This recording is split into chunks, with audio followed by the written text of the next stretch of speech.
Minutitos, estamos preparadísimos para la entrevista. Mary, te iba a decir, Nelly. Bueno, Nelly. Bueno, como quiera.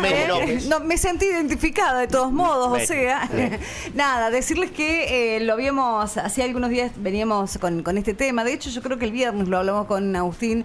Un informe que saca el municipio de la ciudad de General Cabrera, que nos pone a todos en alerta, porque más allá que los números son de la ciudad de General Cabrera, yo no creo que el resto de la región los números sean tan distintos en relación al exceso consumo del agua. Este es un recurso que es finito y que todavía no hemos tomado conciencia del impacto que le genera al ambiente el consumo excesivo, y que no nos entran balas en relación a las acciones que llevamos adelante para evitar consumir menos o derrochar, en definitiva, no consumir menos, sino que consumir lo justo, lo adecuado, lo que realmente necesitamos, y no entrar en una situación de derroche. Por varios factores. Primero, porque hay vecinos que por distintas circunstancias se quedan sin el suministro de agua, pero por otra parte, porque insisto en esto, que es un recurso finito y que se necesitan inversiones constantes, permanentes,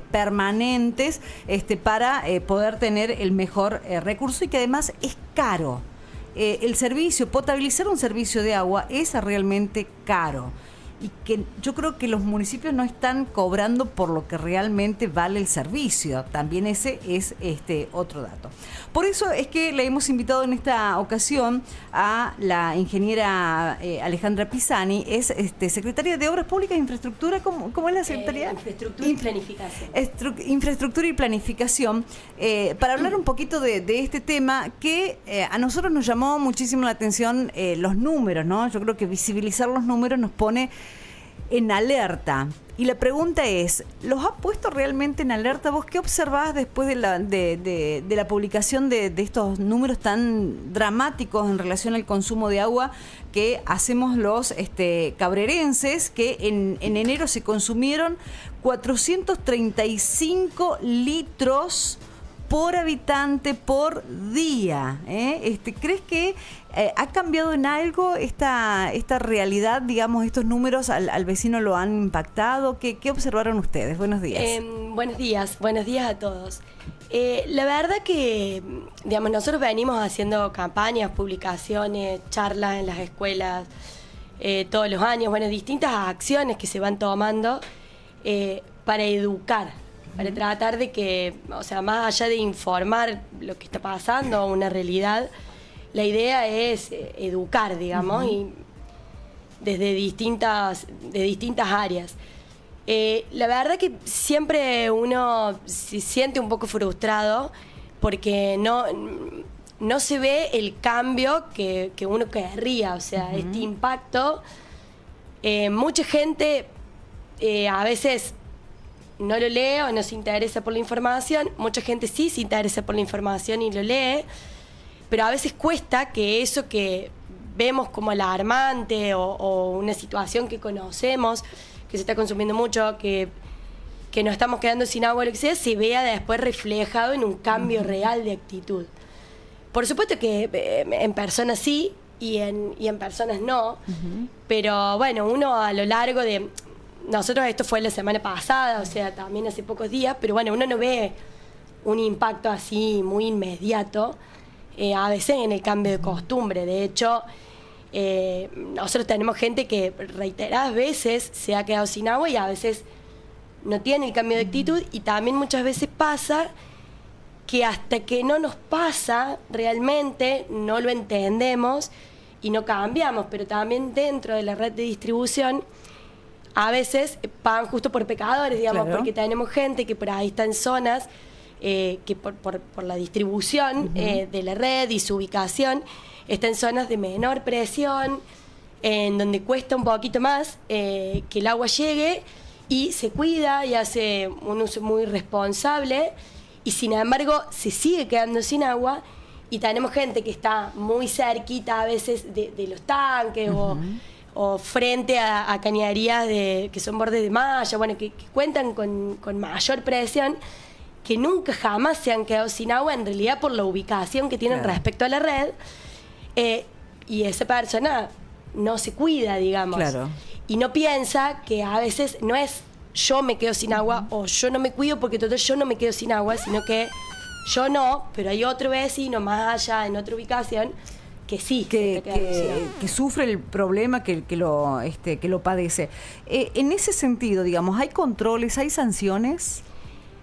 Hay controles, pero la realidad es que no, y hay controles, hay días que se permiten determinadas cosas, que están regulados y la ordenanza, digamos, pide, qué sé yo, que si vamos a usar, si vamos a hacer un riego de plantas, por ejemplo, lo hagamos con un balde, lo hagamos con una regadera o lo hagamos con una manguera, pero con un dispositivo de corte, de manera de no tener la manguera un montón de tiempo abierta, sino que vaya el agua directamente a la maceta en la que tiene que ir. Bien.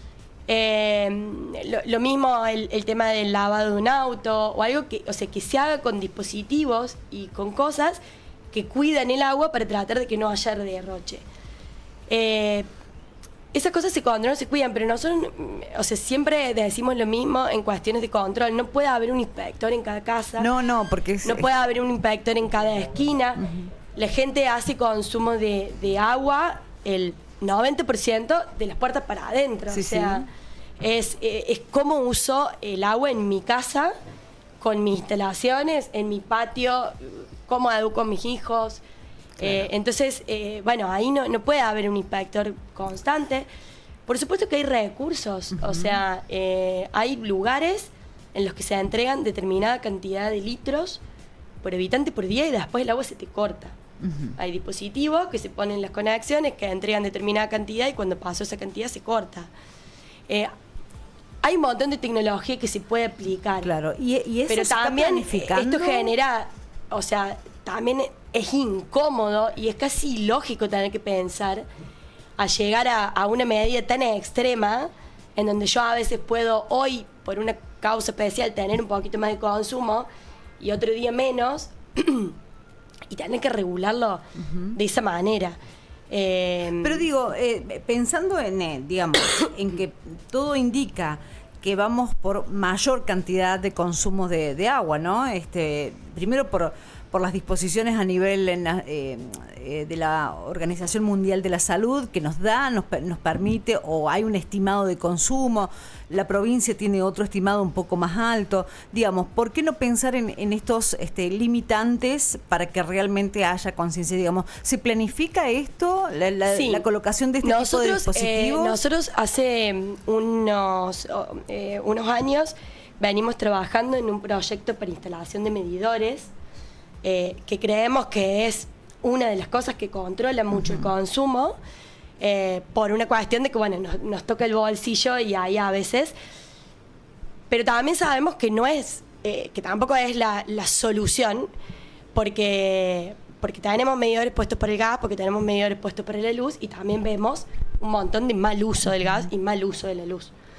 Entonces, no es lo único que funciona y no educa solamente el medidor. Por eso hay que seguir haciendo otras acciones educativas. Pero venimos trabajando en esto. En Cabrera tenemos muchas conexiones, cerca de 6.000. Entonces, bueno, la instalación de medidores no solo el monto de inversión, sino la colocación, digamos, o sea, los ritmos de obra y todo, no es que decimos, bueno, en un año le ponemos 6.000 medidores. Claro, no es tan así, digamos. A veces es un poco difícil, por eso se está proyectando. Para eso hay que modificar tarifaria, facturación, bueno, etcétera. Se está trabajando en eso. El tema es que nosotros hoy en Cabrera estamos, o sea, a través de hace muchísimos años, estamos a través de 3 proyectos muy importantes en el servicio de agua. Uno es el recambio de red y poder eliminar todas las cañerías de asbesto cemento, que tenemos muy viejas, totalmente obsoletas y en muy mal estado en la ciudad, en la cual se viene haciendo inversiones muy grandes por año para poder ir cambiando esa red y se viene avanzando y queda muy poquito.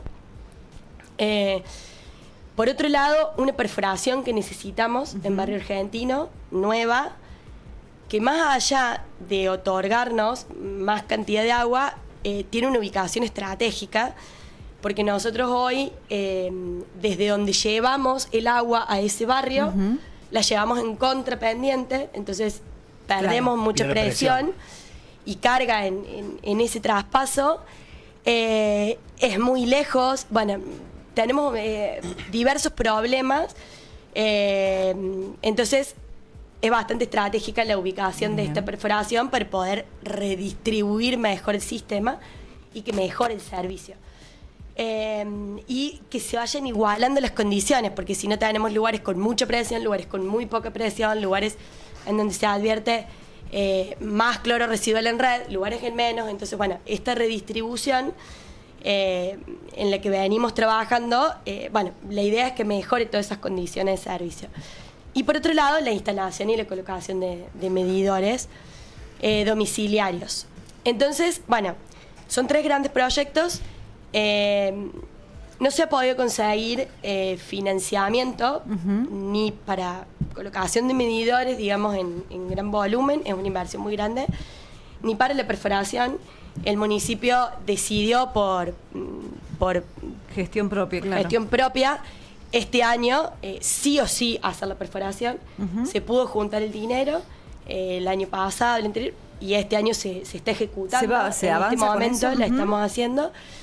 Estamos en la etapa de la perforación exploratoria. Bien. En este momento, que se va a estar terminando, si todo sigue bien, esta semana probablemente.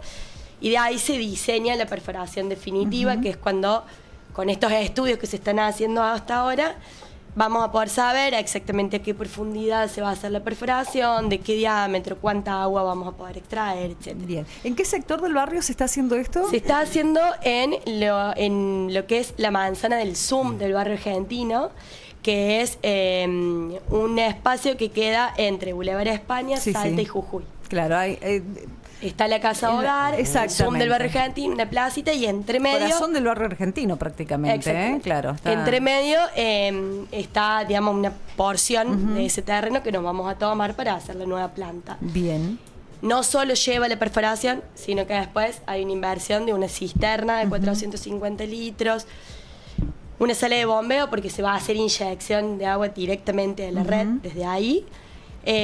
Cloración, bueno, toda la instalación que necesita accesoria a la perforación, que es bastante más costoso que la perforación misma, para poder abastecer desde ahí, digamos, y funcionar desde ahí.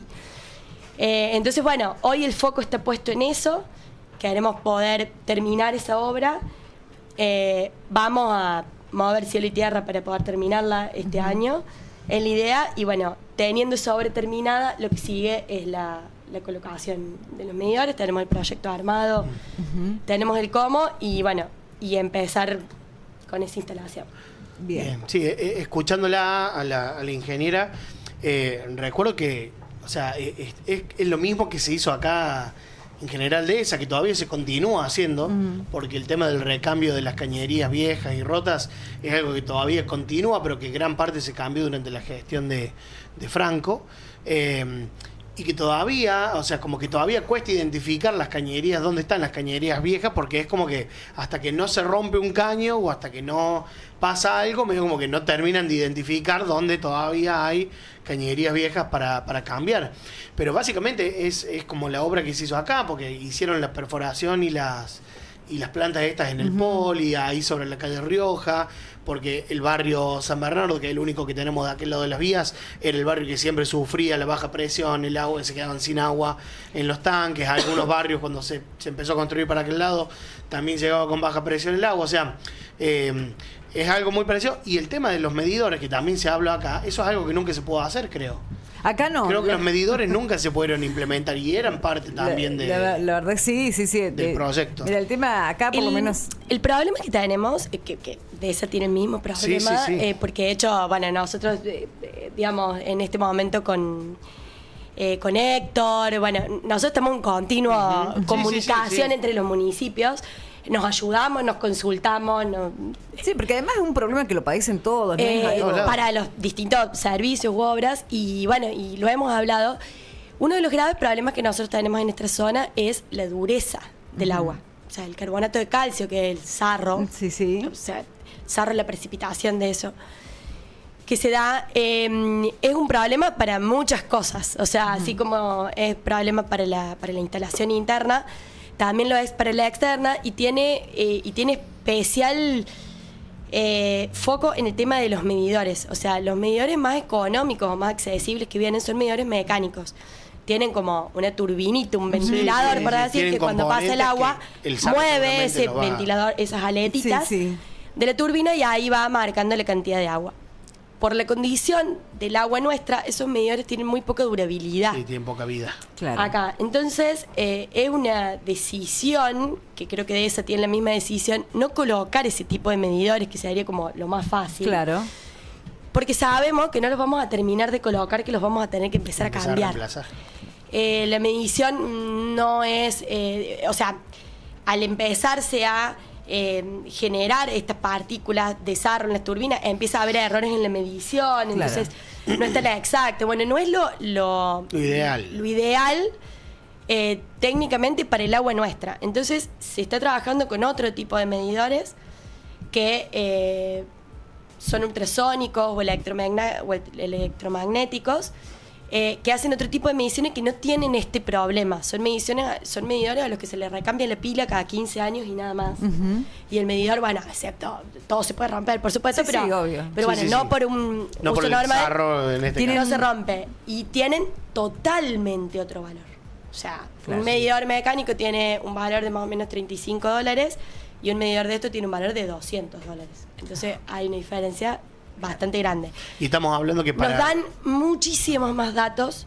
Trabajan con un software que te permite ver presión, diferencia de presión, cuando tenés flujo inverso, sé que puede haber algún problema en la cañería interna, te tiran alarmas de pérdida, entonces vos podrías avisarle al vecino que tiene una pérdida en su domicilio. Bueno, un montón de información que está buenísima para operar la red y para el mantenimiento de la red.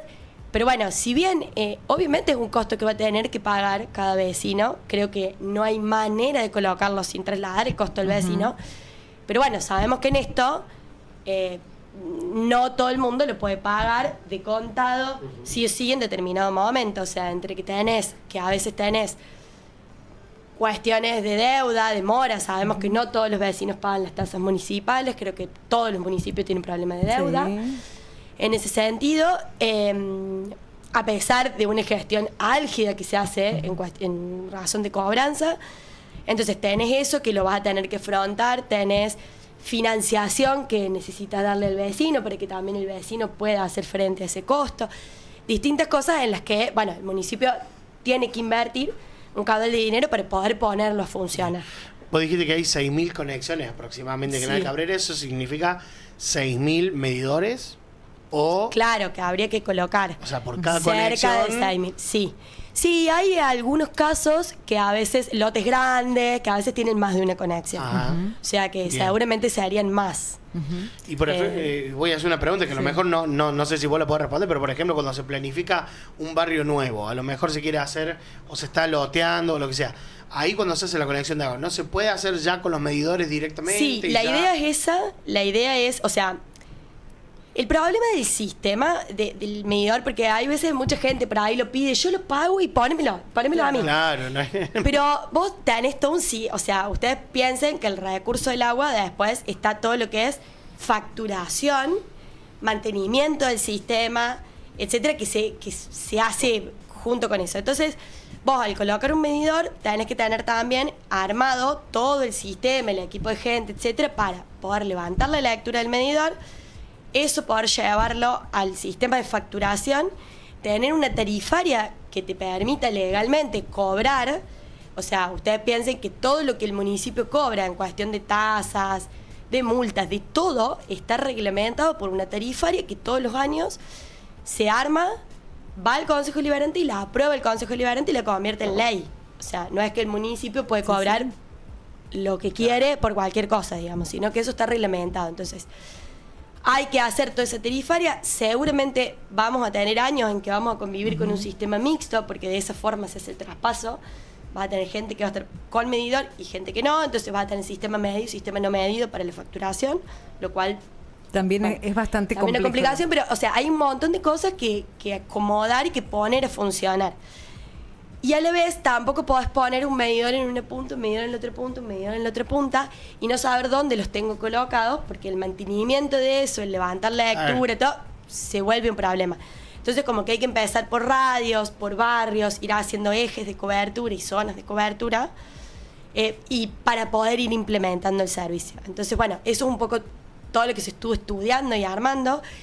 Y digo estudiando porque en esto no existe para nada, no es matemático, no existe un libro, una ley, un cómo, sino que lo que nosotros hicimos fue comunicarnos con un montón de cooperativas, un montón de municipios que tenían medidores desde hace muchísimos años, que no tenían, que lo implementaron hace poco, que pasaron de un sistema a otro, que para encontrarnos y que nos cuenten su realidad, qué les pasó, qué fue bueno, qué fue malo, qué les dio resultado, qué no, porque uno lo que trata es de tratar de equivocarse lo menos posible. De mitigar también todo ese error, digamos, de bajar. Entonces eso lo hacemos, claro, investigando con el resto sus experiencias y viendo qué les dio resultado, qué no, y cómo se puede implementar. Y en esto también uno ve, la primera pregunta es, ¿te dio resultado o no? Claro. ¿Qué redujeron? ¿Qué lograron reducir? ¿Cuál fue la reacción de la gente? Etcétera. Y hay distintas implementaciones, cosas muy curiosas que se han implementado, que las tomamos como buenas y como para ver si las podemos implementar acá.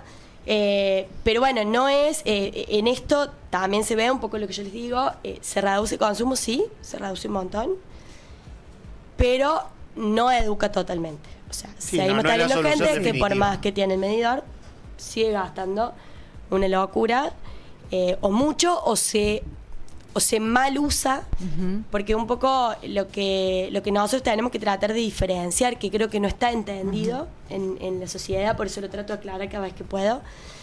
Eso yo veo hoy que la gente no tiene conciencia de eso, que es que Cabrera, Dehesa y muchos municipios o cooperativas, a diferencia de otros lugares, el agua que nosotros tenemos en red es agua potable para consumo humano. Hay lugares que tienen red de agua corriente, como se les sabe decir, pero que no es apta para... Pero no es agua para consumo. Entonces son distintos los usos de una cosa a de la otra. Sí, es como cuando te dicen, cuando vayas a la sierra, cuando vayas a Córdoba, no es apta para consumo. Un bidón, comprate vamos el a un montón agua de lugares que tienen agua corriente, pero te dicen no se puede tomar. Sí. Bañate, lavate las manos, lavate la cara, sentí el olor ¿Para del qué agua, esa agua? Y hasta ahí, nada más. No te podés cepillar los dientes, todas esas Para que esa agua pueda ser consumida como alimento por el ser humano, no solo tiene determinadas condiciones que cumplir de extracción, en el caso nuestro, que es agua de perforación, sino que tiene un tratamiento de desinfección y en nuestro caso, por suerte, solo de desinfección. En otros casos y en otros lugares tienen que hacerle otro tipo de tratamiento de potabilización. Nosotros lo único que hacemos es desinfección, por suerte, que es con cloración. Pero eso, la cloración tiene un costo y tiene un costo altísimo. O sea, vayan a comprar. Los que tienen piletas sabrán porque compran cloro, lo que cuesta. Entonces, tiene un costo altísimo el cloro y tiene un cloro y tiene un costo de operación, o sea, de energía de extracción a 300, entre 250 y 300 metros de profundidad, que es donde la estamos extrayendo, hasta el bombeo a los tanques que tienen 22 metros de altura y después de ahí la distribución a toda la red. Entonces, es agua que tiene que ser usada para eso, para consumo humano. Entonces, toda actividad que amerite un poquito mayor consumo de agua y que pueda no ser, o sea, que no necesite ser con agua potable, tenemos que tratar de empezar a hacer conciencia de que tenemos que hacerlo de otra manera. Hay perforaciones que se pueden hacer por bajo costo, a baja profundidad, para riego, si quiero tener riego en el patio, para distintas actividades comerciales e industriales, como limpiezas de grandes superficies, como riego dentro de una planta industrial, como para lavaderos de autos, como para fábricas de algún tipo de alimentos, eso cosas como para lavandería, miles de comercios o industrias que usan el agua como un insumo, pero que puede usarse agua no potable. Claro. En Cabrera, digamos, estos números que han arrojado, ¿incluye todo lo que es el sistema industrial o trabajos específicos, digamos? En Cabrera el 100% del radio urbanizado, tanto sea comercios, industrias como domicilios, tienen agua provista por el municipio. Bien. Por supuesto que hay mucha gente que tiene perforación propia sí. para algunos otros usos, ya sea domicilios o instituciones, clubes, bueno, qué sé yo, los clubes de fútbol riegan las canchas y lo hacen con pozos Claro. para agua de riego, no lo hacen con el agua nuestra. De red. Entonces, bueno, creo que eso es lo que un poquito hay que tomar conciencia, como decimos, y qué tarea o qué actitudes podemos tomar en casa, más allá de cuando lavamos el plato, lavamos los platos, no hacerlo con la canilla abierta, puedo poner agua en un Lavar bowl, el auto. Sí, sí. en la bacha y usar menos, pero también podemos juntar agua de lluvia y tenerla para riego en el patio, en un recipiente, tapada, por supuesto, Sí, sí. para evitar dengue y otras También, cuestiones, claro, de paso. digamos, pero la podemos tener tapada, esa agua la puedo usar para riego del patio, etcétera, y de hecho va a ser mucho mejor para las plantas que hacerlo en determinadas horas. O sea, si yo tengo un día de mucho calor, de mucho sol, yo ya tengo que entender que se está consumiendo mucha agua. Entonces son los momentos en los que tenemos que tratar de ser un poco solidarios. Hoy, que con la temperatura que hace y el sol y todo, no pongo 20 veces lavarropa en un día, lo pongo 1 o 2 veces hoy, 1 o 2 veces mañana. Lo voy repartiendo en vez de hacerlo todo junto. No pongo el sapito y lo dejo y que el viento vuele el agua. En horas de sol se termina evaporando, no llega nunca el pasto. Si llega, lo quema. Lo tengo que hacer muy temprano en la mañana, muy tarde de noche, para que eso tenga resultado y no dejar el sapito horas abiertas. Riego con un dispositivo, veo a dónde va llegando el agua y le controlo y no lo dejo abierto. Tratar de no regar el césped del patio, no regar el césped del frente. Nos encanta verlo verde, pero cuando vuelve a llover sí, igual de todos modos se regenera bastante rápido. Se regenera rápido, digamos, pero tratemos de darle prioridad a que podamos tener agua para bañarnos de noche, porque cuando vos llegas estos días de calor, con semejante calor, transpirado, agotado, y querés abrir la noche la canilla y no tenés agua para bañarte, la verdad es bastante es complicado, feo, digamos. Después, entonces, pensar en esas cosas. Los chicos que no juegan con la manguera, no tengo pileta, le lleno 2, 3 fuentones. Los chicos juegan ahí. Hay un montón de tecnología hoy, de cosas nuevas para poder mantener las pelopinchos. Vienen con filtros, vienen barrefondos, vienen un montón de cosas para mantener 3 meses del verano el agua de la pelopincho y no sin estar vaciarla. Hay como un montón de las piletas recursos. grandes, o sea, la gente en Cabrera las vacía en invierno y las vuelve a llenar. O sea, yo tengo piletas de hace muchísimos años y desde el día que me la instalaron, que se llenó con los camiones de bomberos, nunca más le cambié el agua. O sea, hay un montón de... Está bien, obviamente hay que invertir en líquidos para poder mantenerla, hay que invertir en la limpieza de la pileta, la hacemos nosotros, contratemos que la haga, pero hay maneras. Entonces creo que en eso tenemos que poder tomar conciencia. Tenemos un camión, lavar el camión lleva un montón de agua, no lo hagamos todo el tiempo, no lo hagamos todos los días. Sí. Hagámoslo con un balde, hagámoslo con un hidrolavadora, con un sistema de corte. Veamos cómo podemos usar cada uno en su actividad menos agua. Y ni hablar de lo que es uso industrial, empresarial o comercial. Tenemos que empezar a entender cuál es el servicio que nos da el municipio y qué nos da, y que si nosotros para la actividad necesitamos mayor cantidad de agua y no es potable, yo tengo que tener otro recurso. Sí. Tengo que tener el otra municipio manera. tendrá que controlar eso también, ¿no? De poner foco en eso. Se está haciendo un trabajo, se han cortado un montón de conexiones, se viene haciendo un trabajo, se viene trabajando mucho en lo que es reglamentación y ordenanzas, que por ahí no había, de regulación, de un montón de cosas.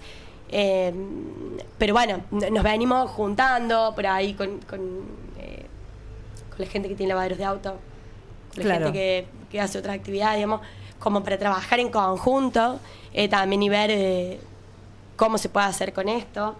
Se vienen haciendo trabajos, pero bueno, la realidad es que se viene trabajando mucho, se viene trabajando, y sin embargo nosotros vemos que el consumo aumenta. Claro, va en ascenso. Y si bien entendemos constante. que hay un crecimiento poblacional, a nosotros nos crece la cantidad, o sea, nos crece el número, el consumo por habitante.